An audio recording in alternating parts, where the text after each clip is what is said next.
Hello friends, welcome to our YouTube channel. In this video I'm going to tell you about how to insert SIM in your Honor smartphone. Before watching this video, if you have not subscribed to our YouTube channel, then subscribe to it and like our video. So let's start friends. Friends, here it is, the SIM tool tray. You have to see here. Then you have to just pull out this tray using SIM tool tray. Here it is, the tray, you can see friends.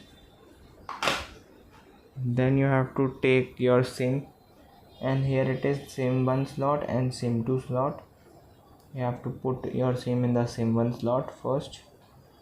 Here it is. Then you have to insert it into your smartphone like this. Friends, you can see the network is coming. You can see friends. I hope you like this video. If you like this video, then subscribe to our YouTube channel for more helpful tips and tricks videos. See you next time.